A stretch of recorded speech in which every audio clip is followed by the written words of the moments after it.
It was a tough day indeed for Martha Karua. So we want to have a conversation around that and, of course, generally about President Uhuru Kenyatta and his deputy William Ruto's tour of the Mount Kenya region. Joining me in studio is Brian Bogo, who is a political analyst, to talk to us about this tour. Thank you so much, Brian, for joining us in studio. So first of all, let's begin with Martha Karua. Is it a case of choices have consequences?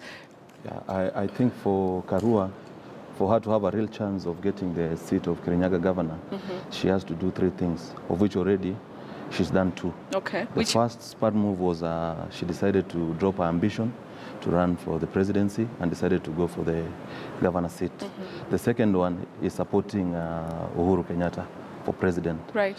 The third one that she has not yet done is joining Jubilee Party, which, as you are aware, in most regions, people gravitate toward the strong parties. Right. And in Kirinyaga, Jubilee is the strongest party there. Okay. So she doesn't have a choice. She has to go with the flow. If she really wants to win. If she really wants to win. Yes. All right. So we'll go back to Martha Karua shortly. But I just want us to expand the conversation to this tour of, the central Kenya region. And on Monday, President Uhuru and Ruto came out and dispelled claims that, there were voter apathy because they've neglected, the residents there felt that they were neglected, especially after overwhelmingly voting for the two. And, a day later, we saw, Kunjuri come in and say that indeed, there was voter apathy. So what is, what are these different reactions? Is it indeed that, is that a confirmation that indeed there is voter apathy now that we are talking about it? I don't think there is voter apathy because the only way to know is after election. What is going on is some development cannot be tangible. For example, if you scrap examination fees from all the students in Kenya, Central included, it's part of development. The free maternity, it's also around in Central Kenya. Electricity distribution is all happening in Central Kenya.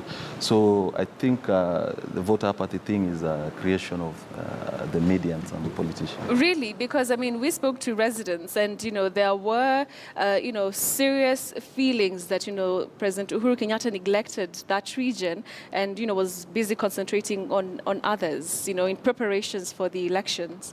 That negligence is debatable because, as I've said, the president went there to commission development project, which they were ongoing from the start. So I think they really missed the president, seeing the president there, and the president went there to see them. It doesn't go deeper than that. That's what you're saying. It doesn't go deeper than that. All right, so I want us to bring in Ngunjiri Wambugu, who is also a political analyst and a Jubilee strategist, to get into this conversation. Ngunjiri, what's your feeling about this? Like I mentioned to Brian, there are residents who are saying that they feel they have been neglected by the presidency, and now that, we're inching closer to the elections, this is the time he's like, oh, I have this region that I still have to take care of. Thank you very much. I think the primary problem that was happening in Central Province or in the Mount Kenya region was a gap in expectation and delivery. You see, we are coming from a political history where people expect that once you're elected, you're supposed to take things to your place. Right. But Uhuru was very clear from the day he was running, and he said, look, I want to be a president for Kenya. So one of the things that he did was spend a bit of effort in trying to get the people who didn't vote for him to understand that he was their president as well. And then when he was doing these things, whether it was in Western or the coast or in sections of Nyanza, the people who voted for him started wondering, but boss, we voted for you, why aren't you talking to us? And this is what now Uhuru came to explain to people over these last 2 days, that look, the development we've done is national. When we scrapped examination fees or when we bring in medical equipment, we bring it everywhere. So you guys are benefiting just like everybody else. The fact that I haven't come is what I have come in to sort out. Maybe you haven't had access to me. And that has been one of the interesting developments about his 2-day trip was the fact that everybody was like, okay, now we are good. It was primarily the issue of, can we see you? You don't visit us. But the development issue, the voter apathy linked to development, was a perception issue. It's a perception issue. All right, Ngunjiri, let me take you up on that. Now, in 2013, you were staunch and a fierce defender of Raila Odinga, but that, of course, changed. Yes. And, you know, the region voted to the last man, you know, for Uhuru Kenyatta. And it was maybe because of two things. One, because of the ICC factor, but also the other is the Raila factor. Do you think that as we get closer to the 2017 election, that Uhuru Kenyatta is assured of the same support base that he got back in 2013 in that region? Yes, I do. And in fact, one of the other issues that needs to be corrected is that in 2013, it wasn't so much the ICC issue that galvanized the region behind Uhuru. It was also because, remember, this region understood what had happened in 2007. So when Uhuru was one of the people who was mentioned, they were very clear that he was not one of the people who was guilty. So their galvanization of support behind him was to make the point that we do not believe that Uhuru is one of the people who was involved in the atrocities that affected even us. So that was the reason why the ICC was such a powerful mobilization tool. It was not just about saving him from the ICC. It was also because this wasn't the way. This is not how we understood. This is not how Centro understood what had happened in 2007. As we head to 2013, of course, the Raila factor is a constant in the two elections. And one of the things, including people like myself who've had the chance to work with him, you come out with the feeling that, look, do I really want this person to run this country? Am I sure that there's not going to be a redistributionist policy that could affect me negatively? So that is one of the things that galvanizes Mount Kenya against Raila. The feeling that, look, this guy could actually be a redistributionist and affect us negatively as a region. All right, Brian. Maybe you want to chime in on that. Is Uhuru Kenyatta assured of that support base that he got in 2013? Also considering that, you know, voters seem to be educated by the day. You know, they're looking at issues that are coming up in the country, and especially with, you know, corruption. Is it going to be the same, mood and feeling that, you know, they will have that they need to vote for Uhuru Kenyatta? I think it will even be more. How come? Having in mind that the president has done a lot for this country, and the corruption bit of it is... What is a lot?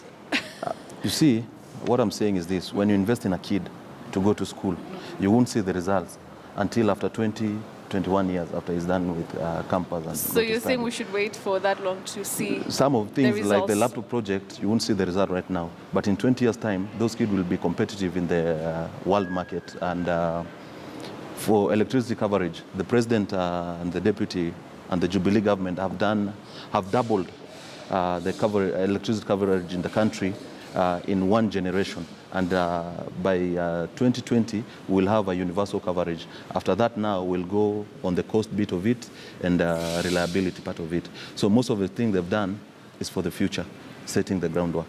Setting the groundwork, but indeed, I mean, they have been, criticized, and we're seeing, Kenyans are seeing the kind of, looting that is currently ongoing, not only in the county governments, but national government. Do you think this will have an effect on the, informed voter come 2013? As much as, tribe plays, a big part in Kenyan politics. What I can say is nothing substantial have changed from 2013 election, and the president have been able to keep his coalition intact and be able to go out there and ask vote for region which did not vote for him. Okay. So going forward, I know corruption will be an issue, but the president has done his bit on that one corruption. And we have so many independent agencies that are supposed to take over from where the president left. Which, of course, they have been blamed for taking too long to prosecute some of these cases. And that's not the role of the president now. See, the president cannot order the judiciary. He cannot tell the judge to write the judgment. He cannot command the DPP to start. Hence him giving up. He did his part. What we are telling Kenyans is that they should also hold other office bearers accountable. The judiciary, and the DPP, EACC.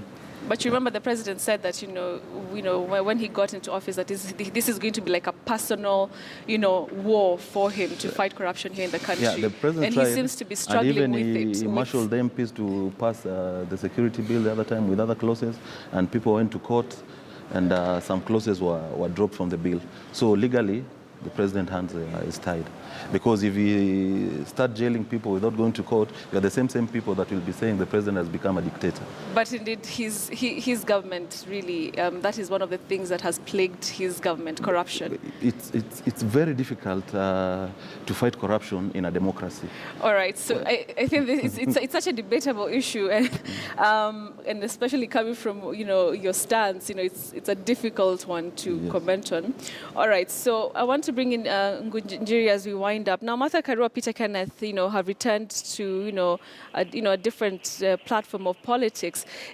What does this mean? Is it like putting in strategies post Uhuru Kenyatta? Okay, first, could I make a simple comment on the corruption issue, then move into this, if you don't mind? Yes, go ahead. Very briefly, though. The thing about corruption that this country, that Uhuru can actually sell, is that for the first time we have a clear fight against corruption. The fact that it's a struggle, notwithstanding, we actually seen people who are corrupt being brought to account, or people who are associated with corruption being brought to account, without the government trying to interfere with that process. That's a selling point for the Jubilee government. But then coming now to the issue of Martha and Peter Kenneth, I think it is just how politics is done. They say politics is a game that doesn't have permanent enemies or permanent friends. Peter Kenneth and Martha Karua are career politicians. They're trying to reintroduce themselves back into the political space, and they realize that they cannot do that by going against Uhuru Kenyatta.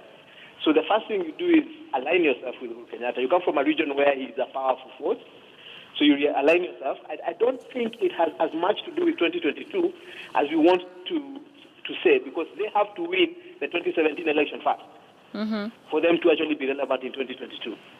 All right. And 2022 is a kind of election that a lot of dynamics will emerge. We'll have a new parliament. 70% of the current parliament will not be there. They'll have been, because that's our re-election structure. We kick out 70% of parliamentarians every election. So we'll have a new bunch of parliamentarians. We'll have a new bunch of governors in some places. Right. And Uhuru will be on his last term. Oh, okay. Thank you so much, Ngunjiri, for your comments. As we wind up, Brian, does Martha Karua stand a chance? She's going to be going against Anne Waiguru, Ndadi, and even Jeru Githai has, said that he wants to, get involved in this gubernatorial race. As I've said earlier, the only thing that is holding Martha Karua from a real chance is the choice of his party. So let's say she changes and she defects to, and she joins Jubilee Party. Does she stand a chance? Yes. Better than Anne Waiguru? I can't say better than anyone.